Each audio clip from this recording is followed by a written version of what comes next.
Did you know some monks perform the most outrageous acts just for wealth, power, and prestige? From luxury lifestyles to staged enlightenment, here are the dark secrets you never knew about the 10 most corrupt monks in the world. Lobsang Dargey, the monk turned fraudster. Lobsang Dargey's story sounds like it came straight from a Hollywood movie. He grew up as the son of poor Tibetan farmers, became a Buddhist monk at 13, and later escaped Tibet on foot across the treacherous Himalayan mountains. A journey so dangerous that many refugees lose their lives attempting it. After immigrating to the United States in 1997, he seemed like the perfect image of spiritual success, until the mask came off 10. The transformation was astounding. How does a monk who once owned nothing but his robes become a real estate tycoon? After marrying the sister of tennis star Andre Agassi, Dargey used his reputation as a former monk to build a real estate empire that turned out to be nothing but a house of cards 10. Between 2009 and 2015, he raised an astounding $235 million from 280 Chinese investors, promising them both profitable returns and a path to US residency through the EB-5 Visa Program 11. But what investors didn't know was that this spiritually enlightened businessman was secretly diverting millions for his personal pleasure. Court records showed he spent lavishly, $32,000 at Tiffany's, $25,000 at high-end department stores, and even $1,387 on a single dinner. He diverted $14 million for unrelated real estate projects and used $3 million for personal purchases, including his $2.5 million home and frequent cash withdrawals at Casinos 11. Imagine taking vows of poverty and honesty, only to later swindle millions from trusting people who believed in your spiritual integrity. The man who once took vows of honesty and integrity ended up pleading guilty to wire fraud and was sentenced to 4 years in prison in 2017. After serving his time, he was released in 2020, still owing $24 million to the people he defrauded 10. Shi Xuecheng, the no-MeToo monk. In 2018, one of China's most powerful Buddhist monks found himself at the center of a shocking scandal that rocked the religious community. Shi Xuecheng wasn't just any monk. He headed the Buddhist Association of China, served on a political advisory body to the central government, and had millions of followers on social media. With his scholarly demeanor and impressive titles, who would question his devotion to Buddhist principles of compassion and ethical conduct? Behind his spiritual facade, Xuecheng was accused of sexually harassing and demanding sexual favors from numerous nuns at Beijing's Longquan Monastery. Two brave monk whistleblowers compiled a 95-page document including testimony from the victims, which leaked on social media. The evidence was damning. It included WeChat conversation screenshots where Xuecheng allegedly demanded sexual favors from nuns, claiming it was part of their Buddhist studies. The document revealed that at least 4 nuns had succumbed to his coercion. Besides sexual misconduct allegations, there were also claims of embezzlement, a pattern we've seen repeatedly with corrupt religious figures. The scandal reached such proportions that the government was forced to respond, with Beijing police launching an investigation into the allegations. Under mounting pressure, Xuecheng resigned from his position as head of the Buddhist Association of China in August 2018.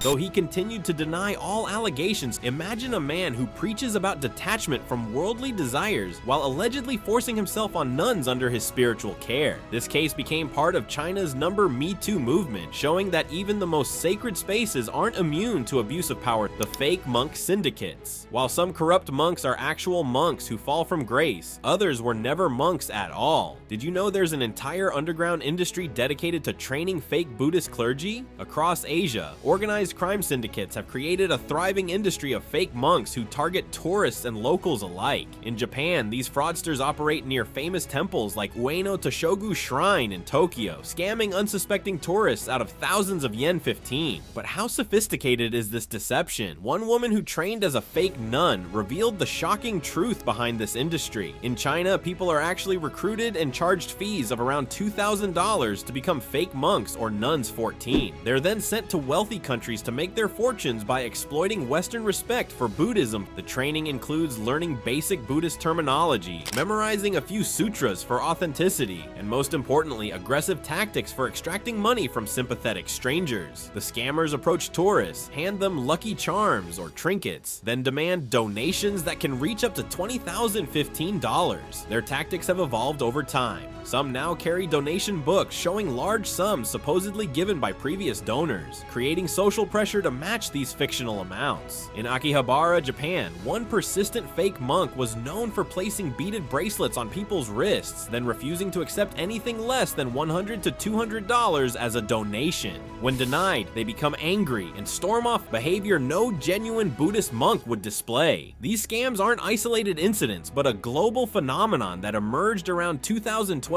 Reports have documented fake monks operating in New York, Boston, San Francisco, Chicago, London, Paris, Hong Kong, and dozens of other major cities worldwide. According to experts, a single fake monk can collect thousands of dollars in a day. It's a disgraceful exploitation of spiritual symbols for pure greed. But at least these fakes don't pretend to be spiritual leaders. The Bangkok Diamond Monk. In June 2024, a shocking post on social media revealed the extravagant lifestyle of a Bangkok monk who served as secretary at a famous temple in central Bangkok. Have you ever wondered what some monks do with their donation money? While Buddhist monks are supposed to live lives of simplicity and renunciation, this monk was caught flaunting a lifestyle that would make influencers jealous. The Thai Buddhist community was stunned. How could someone who took vows of simplicity indulge in such flagrant materialism? The evidence was damning. Photos showed the monk using 2 expensive mobile phones simultaneously, dining at upscale restaurants, and enjoying drinks at trendy coffee shops. Buddhism prohibits monks from handling money, yet here was a monk not only with money, but spending it on luxury goods. But what really set social media on fire was the receipt showing his purchase of a Cartier diamond bracelet worth 185,000 baht, approximately $5,000, using a credit card 16. According to Cartier's website, it was a small, juste un clou model in rose gold with 20 brilliant cut diamonds, hardly essential for spiritual practice. The monk even captioned his lavish purchases with comments like feeling lonely. Apparently, diamond bracelets are the cure for monastic solitude. The irony was palpable. While genuine Buddhist practice teaches that material possessions increase attachment and suffering, this monk seemed to believe that high-end jewelry was the path to happiness. Critics rightly pointed out that this blatant materialism contradicts the very foundations of Buddhism, where monks traditionally own only 8 items: 3 robes, a belt, an alms bowl, a razor, a needle, and a water strainer 16. Instead of following the Noble Eightfold Path, it seems some monks have replaced it with the path to the luxury mall. But such materialism isn't limited to one Bangkok monk. Our next case involves a Thai monk whose taste for luxury reached stratospheric heights.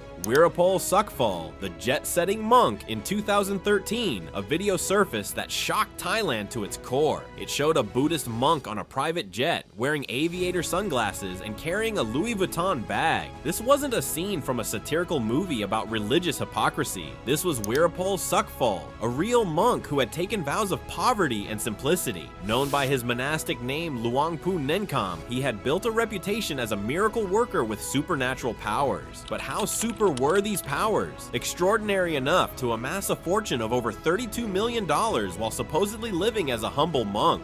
The jet-setting monk's empire crumbled when authorities discovered his vast wealth. 22 Mercedes-Benz cars, multiple luxury apartments, and even a collection of vintage guitars. This same holy man who preached detachment from material possessions had been flying around in private jets, driving sports cars, and wearing designer sunglasses. Can you imagine the Buddha himself swapping his begging bowl for a Louis Vuitton bag? The hypocrisy was staggering. Investigations revealed that Wirapol had defrauded countless devotees through false claims of mystical powers and promises of good karma in exchange for donations. But his crimes went beyond financial fraud. He was also charged with statutory rape of an underage girl and fathering a child with her. When the allegations surfaced, Wirapol fled Thailand, taking refuge first in France and later in the United States. After a 5-year international manhunt, he was finally extradited back to Thailand in 2017. In a fitting conclusion to his saga of excess, Wirapol was sentenced to 114 years in prison in 2018, though Thai law limits actual imprisonment to 20 years. From private jets to prison cells, quite a fall for a man who once claimed he could fly.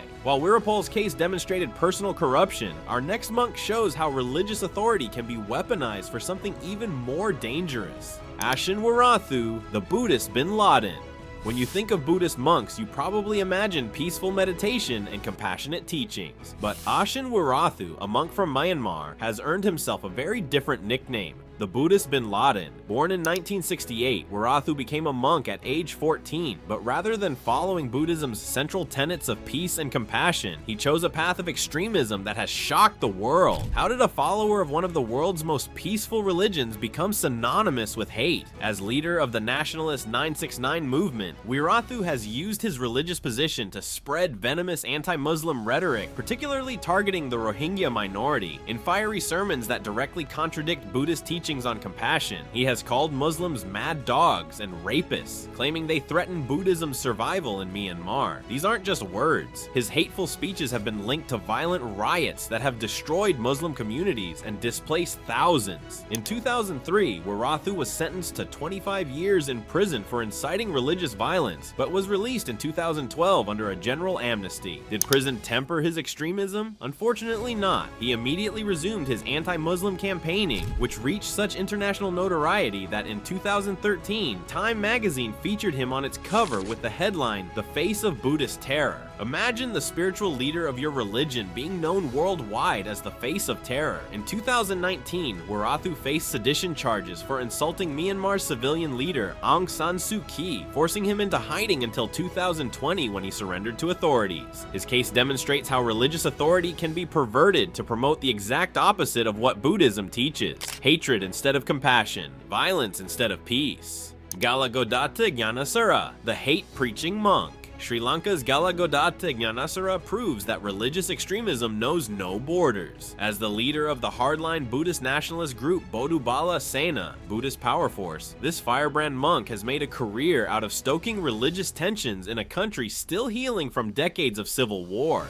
What happens when a monk trades meditation for megaphones? In Gnanasara's case, it led to multiple prison sentences and a legacy of Division 4. In January 2025, Gnanasara was sentenced to 9 months in prison for making derogatory remarks against Islam, calling it a cancer, and stoking religious hatred in the island nation 45. This wasn't his first brush with the law. In 2018, he had been sentenced to 6 years for intimidating the wife of a missing cartoonist and contempt of court. However, he was freed 9 months later after former President Maithripala Sirisena pardoned him, a decision that raised serious questions about political interference in the judicial system. The most ironic chapter in Gnanasara's story came in 2021 when former President Gotabaya Rajapaksa appointed him as the head of a task force to recommend legal reforms to ensure religious harmony 5. As one opposition lawmaker aptly put it, this was the definition of irony for.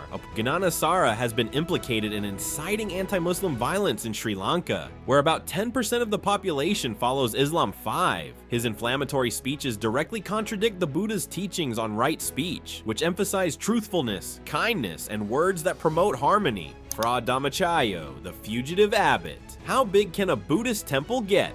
Under Phra Dhammachayo's leadership, Thailand's Wat Dhammachayo grew to house structures that resemble a massive UFO landing site rather than a traditional temple. Spanning over 1,000 acres, 8 times larger than Vatican City, this temple complex valued at over $10 billion raised serious questions about the intersection of religion and wealth. In 2016, Dhammachayo was charged with money laundering and receiving stolen property after allegedly accepting $33 million in embezzled funds from the head of a credit union. Did he follow the Buddha's teaching on honesty and turn himself in? Not quite. The case culminated in an extraordinary 3-week standoff in February 2017, when more than 4,000 police officers and soldiers surrounded the temple to search for the fugitive monk. Despite cutting off electricity and water to parts of the complex, authorities failed to locate Dhammachayo amid the labyrinthine buildings and tunnels of the vast compound. Imagine commanding such devotion that thousands of followers would defy armed authorities to protect you from facing justice. While Buddhism teaches the middle path between indulgence and asceticism, Dhammachayo's version seemed to involve private jets, limousines, and billions in assets. A far cry from the Buddha's begging bowl. Shi Yongxin, the CEO monk in 1999, Shi Yongxin became the abbot of China's legendary Shaolin Temple, the birthplace of Zen Buddhism and Kung Fu. But this wasn't enough enough for the ambitious monk. While most monks were meditating and studying ancient texts, Yongxin had a different strategy. He was turning a sacred 1,500-year-old temple into a global commercial empire.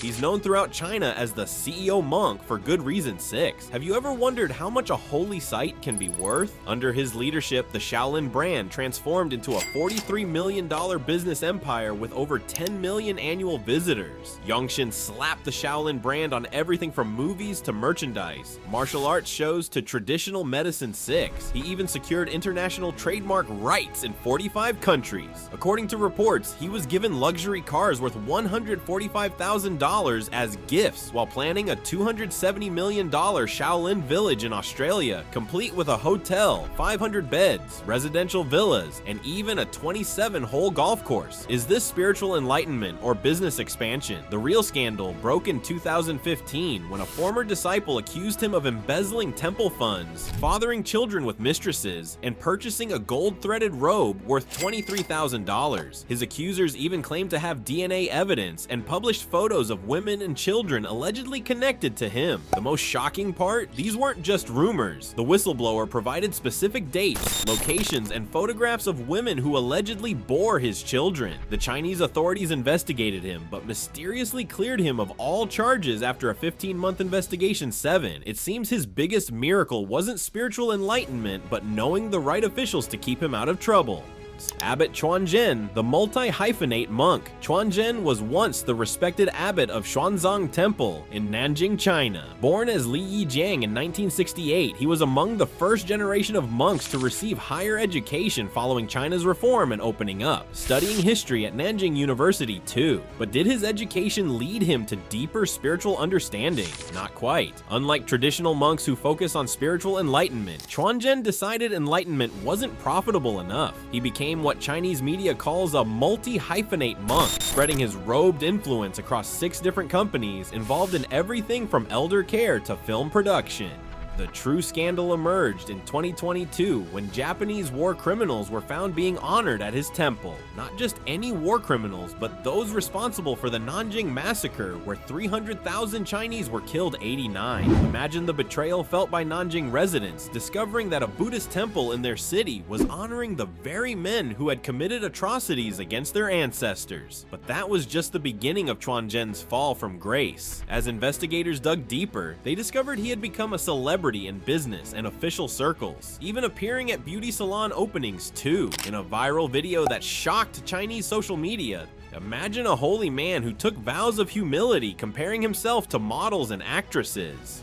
What happened to the Buddhist principles of detachment from vanity and worldly concerns? The Nanjing authorities finally had enough and replaced him as abbot, while also firing several religious affairs officials who had failed to properly supervise the temple aid. But Chuanzhen's tale of vanity pales in comparison to our next case of monastic deception, where spiritual credentials were weaponized for outright fraud. Before we move on, I'd like to ask you a small favor. If you appreciate this content, please take a second to like this video and subscribe to the channel. Over 99% of you watch these videos without subscribing. Which of those monks shocked you the most? Let us know in the comments. Thanks for watching.